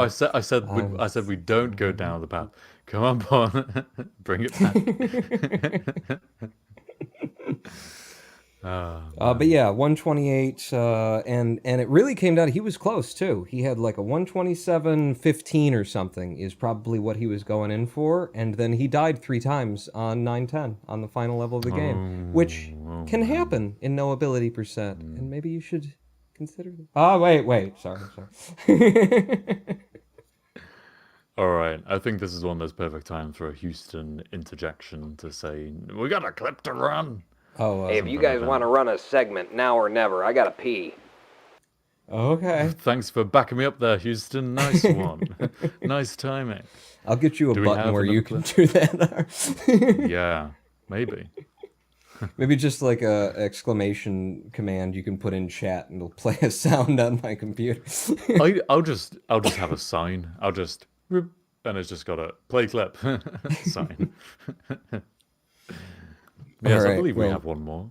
Yeah, after a number of years, we've all been waiting for a very long time to see a very special piece of content that has been, you know, it's been lingering out there. A lot of people have been waiting for. We've all been waiting for. We all want to see.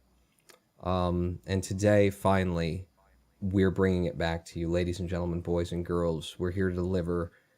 Harv returns to KSP. You're welcome. We now present that which has been long awaited. Harv returns to KSP. Please enjoy. My feet are so sore from having to segue all the way here. How on earth did we end up staying somewhere that was so many miles from the single location we were intending to visit? Yeah, well, I don't know what you want from me, okay? I booked the hotel from the other side of the planet. I've never been to this country before. If my mum had booked this You know- for us, she would have found a hotel much closer. Yeah, well, it's always about your mother, isn't it? Oh, and what's that I'm supposed just to saying, mean? you bring it up quite a bit, don't you, hon? Don't you ever All right, I call know me you don't that. like being called that. I don't like being called that by me. you. Because when you call Well, me that, you make it sound You all know, sarcastic. next time you can make the reservations, okay? Yeah, and I'll book the hotel that's literally Listen, right let's just- behind all right, you. We're getting down to a dark place. We need to take this shot, all right? It's your big return to KSP. People been waiting years for this, so let's just stop being a... Oh, being a what porn? You weren't going to call me that No. again, were you? That I'm a control freak No, exactly I wasn't like gonna my mother? say like your mother, okay? Just let's just do this, all right? And in 3, 2, 1. Oh, they're so sore. Don't take a photo of me rubbing my foot. I don't want a photo of this.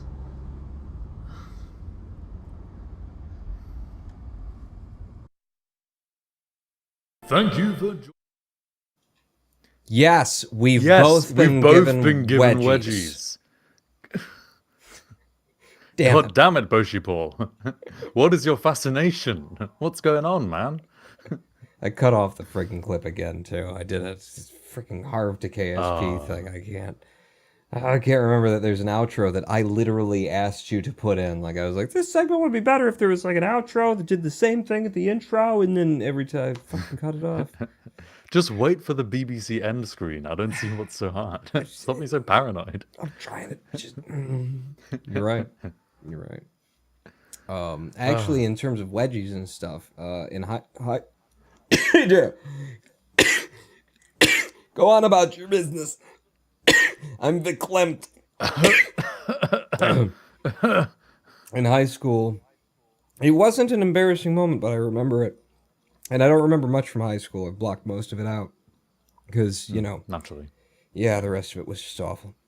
You But gotta suppress. I remember walking down the hall, and somebody, probably not a friend, because people were just vicious in high school, ran up, grabbed my shorts from the back, pulled them down, and I just, like, looked around for a second, reached down, pulled my shorts up, and kept walking. And it was just, like, nothing. And maybe that says something about my high school experience in America, was like, oh yeah, somebody tried to expose my genitalia today. Guess it's Tuesday. I mean, that's just school children everywhere, to be fair, I think. I think in America we're just going, well, at least they weren't shooting. That's nice. Fucking hell, man.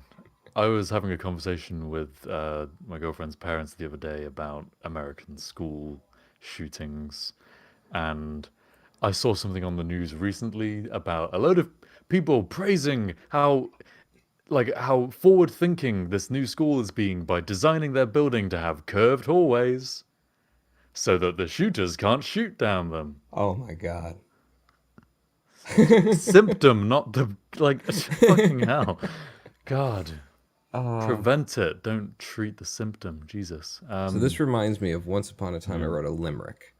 And it goes like this. How much would you say could be done in a day, and how much of it do you remember? And if it were all, do you think you'd recall that you did it last year in November? Did you pay with a 10 but forget it again, that the spot in Savannah's worth 5? Do you think that the flies all have media ties and report to those not yet alive? Do you invite the one who just might have a gun to make long-distance calls to Japan? Do you bulletproof walls in the stadium halls and check diapers for bombs from Iran? I guess what I'm saying is, are you awaiting a raven to tell you you're lazy? Does the room often bleed, and might you be in need of some Thorazine? Hey, are you crazy? I think America is a bit crazy. That was awesome. That was some good limerick writing. Yeah. I've never managed to sit down for long enough to write a limerick and take it seriously. Because it just seems like such a joke. Yeah, it's got such a fun, light freaking meter and pace. Yeah, it works. It works well for that kind of dark existential political edge. Hey. Redbotic says, I saw people started a change.org have Scott Manley do the tutorial videos for KSP. Should we start one for Pawn to do the 50s cringe videos? I don't know. We've got Harv and Pawn was probably the most cringe-worthy thing that I've seen in a while. Right. Available on youtube.com/HOCgaming. Visit today. Subscribe. Yes. That's and where put on all of the Patreon VODs come and down, so on by and the so way. forth. Yeah. All of the archives are there, or they're on Patreon if you happen to be a Patreon Yeah, in the supporter, long get them run, they early. show up at HOC Gaming. But if you're a supporter and give us money over patreon.com/HOC, no, Harv and Pawn, Patreon, then That's right. you get early access to all the content from all of the shows, including editorial notes and production things and blabbity blue and that sort of a bit. And also, if you don't want to like get yourself stuck in giving us money every month, which we would prefer, thank you very much, then you could support us at paypal.me/HarvinPawn with one time, hey, here's $5 in the hat.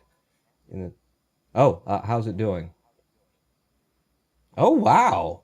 Massive improvement. I mean, it's getting there. Yeah. Yeah. I now have a few sips of beer available. But someone analyze the pixel height change. Tell me the average rate. Obviously, I'm not an idiot.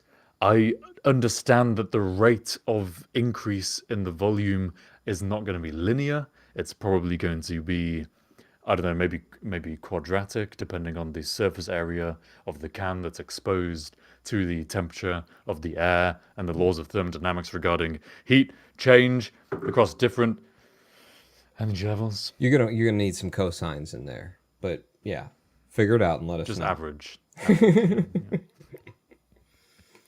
Well, I think that about wraps it up. Right. This has been a bit more of a talky, Harv and Pawn, just kind of talking about stuff. I feel like, honestly, we could keep going on speedrunning alone for a very long time, just swapping, like, things that are used to exploit games and our favorite runs and whatnot. There's so many I can think of. Oh yeah, and in addition, oh wait, that's the wrong one. In addition, you may notice that on the sides of my chair right here, there are just these like silvery balls right there. There used to be arms attached to those, which would fold up and fold down. They're not there anymore yeah. because that's what happens when you speed run no ability percent and cluster truck. You just kind of, and then boom, and you pull them both off and go, oh, damn it. Oh, right. I thought you were going to make some sort of clever, like, yeah, I took them off because I need superior elbow movement to be able to get the key presses in the right kind of tempo. And, Yeah, no, you I just broke them you off just, in the middle of a live stream out of, table flip rage anger at the game. Yeah, just fair. I just they slide up and down, so I was like, and then I was like, these used to be attached to something, didn't they? That was a fun day, says Hologram One. It was, and we will have more fun days in future here on twitch.tv/Harv and Pawn every 9 p.m. UK time, 4 p.m. Eastern on the Wednesdays, like we like to do. Yes, that's right. Thank you very much for watching Harv and Pawn. And we'll see you again next week. If you have any ideas for what you want us to talk about, any suggestions Oh yeah, that'd be for great.